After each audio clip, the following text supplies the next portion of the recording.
Hello, in today's video I'm going to show you how I use my X-Keys keyboard for my MixPre series for recording telephone calls. And I had a previous video where I told you about the setup, how this actually connected from my phone to the MixPre.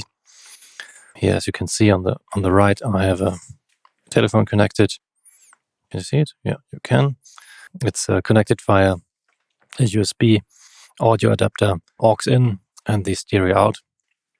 And on the USB adapter, I have my X-Key to support recording telephone calls and annotations while I'm having a conversation. Okay, so this is my setup, and I will quickly walk you through all the keys I assigned to the keyboard.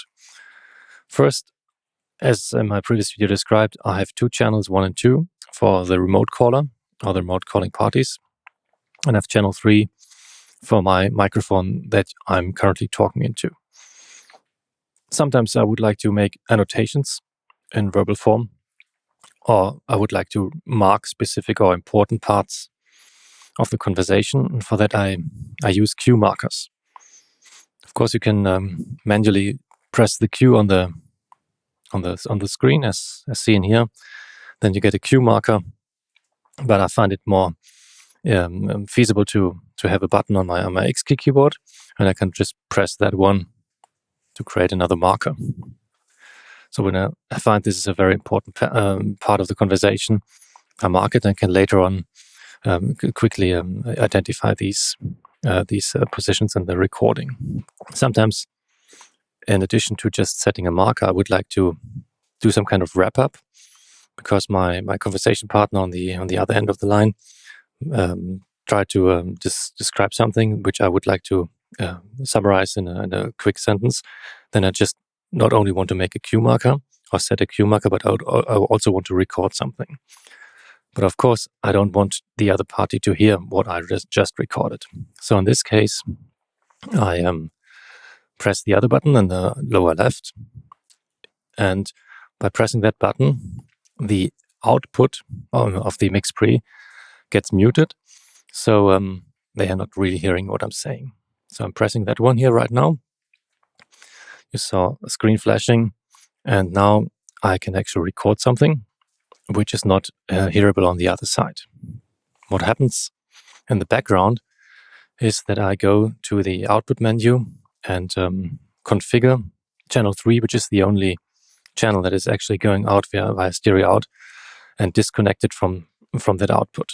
So by that, I have a temporary mute, and I will quickly explain why I just not mute the whole output of the stereo out channel.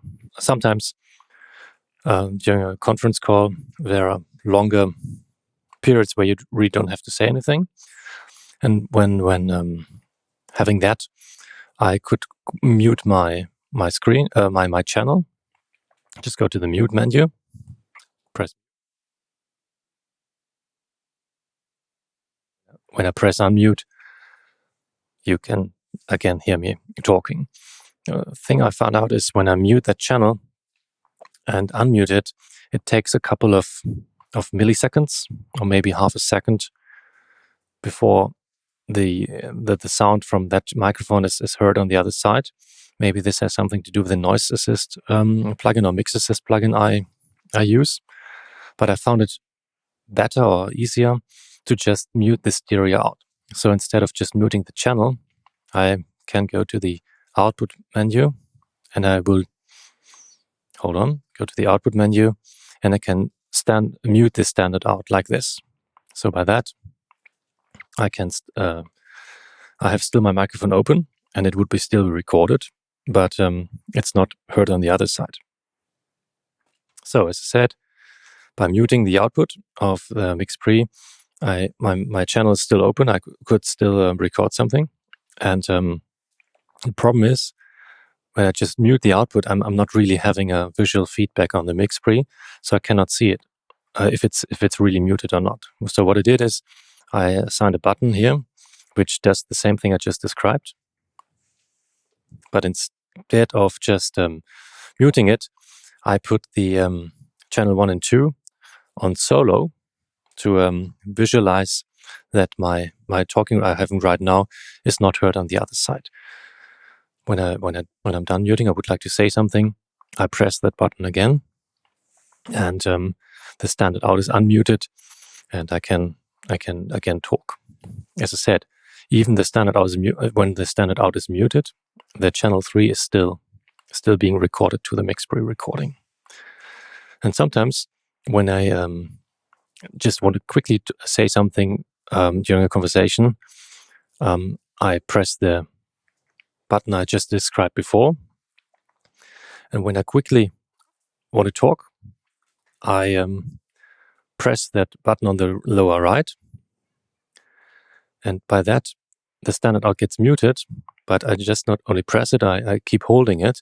And while I'm holding it, the standard out is unmuted. And as soon as I release it, the standard out is muted again.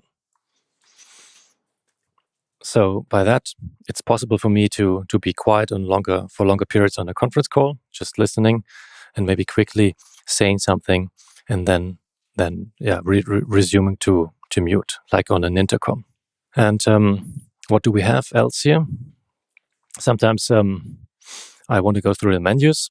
I have menu 1 for just the menu if I pressed on the screen, 2 for the take list, and 3 for the meters. And the meters I can switch. I rarely use it. I always would like to see what the levels are.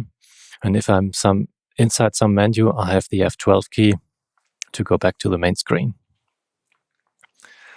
Yeah, sometimes I would like to have additional control for the volume, for the headphone volume. So I assigned the upper arrow up and arrow down buttons to the arrows on the keyboard. This is most of it what I do on the daily basis. And next thing is that these macros are just sending keystrokes to the MixPre. Sometimes it happens that they get mixed up or just being not really sent to the device correctly, or the device doesn't understand them correctly.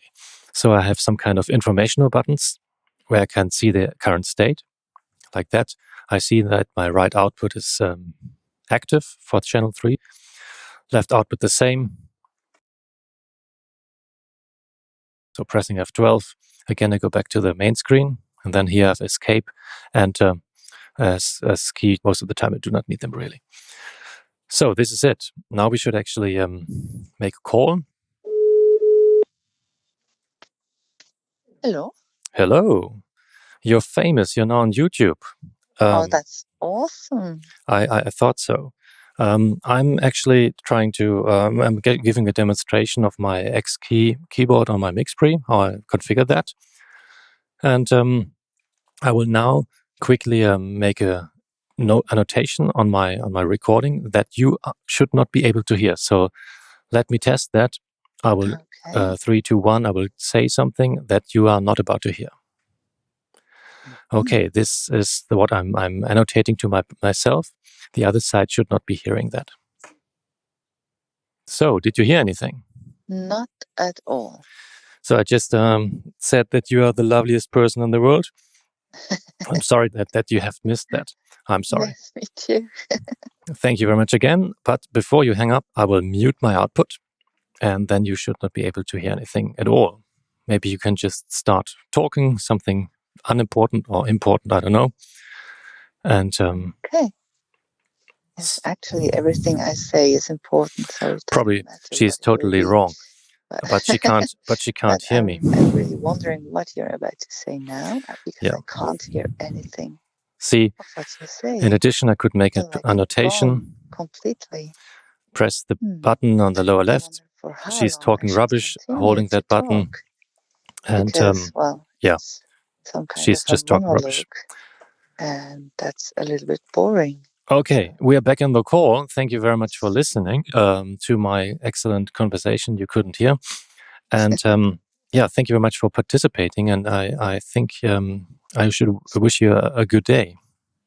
Always a pleasure. Good day to you. So, till then, bye. Bye. As you could hear, phone calls being hung up. Maybe I should quickly add one more thing, why I am having two different methods of muting the output. One via the standard out mute and one by disconnecting the channels from the standard out. The reason for this is by just sending keystrokes, you cannot really read back the current state. So for example, when I'm already on mute, like I'm here, and I would like to make an annotation with cue markers, I cannot detect via the X key keyboard if it's already muted. And if I can just toggle the states. So in this case, I additionally remove the channel 3 from the output just to make sure that nothing gets out. So it doesn't matter if it's muted before on the standard out or not. It's definitely not going out to the other end of the line. And again, I have to add that recording a conference or telephone call might not be legal in the part where you live. In some parts, you have to have the agreement of all participants in the call to record the call. And for this, it's actually possible here in my setup to disable the recording of the remote tracks by just disarming them. And with that, you could actually just record your own voice and your own annotations. Always check the law, and maybe you get some professional advice on that. I will show the configuration for the X-Key keyboard on the show notes. And all I did was using MacroWorks from X-Keys or from PI Engineering and the manual from SoundDevices to get them in place. So thanks again, and have a good one.